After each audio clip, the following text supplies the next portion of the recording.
कसली क्यूट दिसती की नाही. पण मी काही क्यूट ब्यूट नाहीये बरं का, ते व्हिडिओच्या शेवटी तुम्हाला कळलंच. आणि तुमच्या कमेंट वाचून कधी कधी मलाच लाज पण वाटते आणि वाईट वाटतं.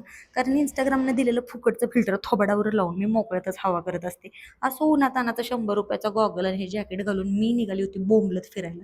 खरं तर मला शॉपिंग करायची होती, एकच पॅन्ट घ्यायची होती, पण तिथे गेल्यावरती हे पण आवडलं ते पण आवडलं आणि सगळंच लायकीच्या बाहेर असा विषय झाला. मग काय एकच पॅन्ट उचलली आणि बिलिंग काउंटरकडे मोर्चा वळवला.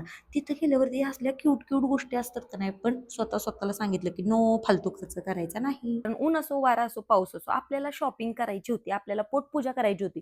मग काय थोडीशी शॉपिंग केली आणि त्यानंतर या पाणी नसलेल्या उलट्या होडीच्या हॉटेलमध्ये आपण पोटपूजा करण्यासाठी आलो. मेनू कार्ड बघितलं, पण मग काहीच न कळल्यानं वेटर दादाला आवाज दिला. 4 दिवसांचं उपाशी असल्यासारखं मी ऑर्डरची वाट बघत होते. त्यानंतर टाइमपास म्हणून इथं असलेल्या फुलांचा वास घेण्यासाठी ती फुलं घेतली, तर कळलं की आयुष्यात असलेल्या काही नकली लोकांसारखी ती फुलं सुद्धा नकलीच आहेत. असो, फायनली ऑर्डर आली आणि खुशी देख रहे हो. शॉपिंग झाली, खाऊन पिऊन झालं स्वतःच्या पैशांनी. आणि आता हे फायनली ओरिजिनल काळवंडलेलं तोंड घेऊन आपण घरी आलोय.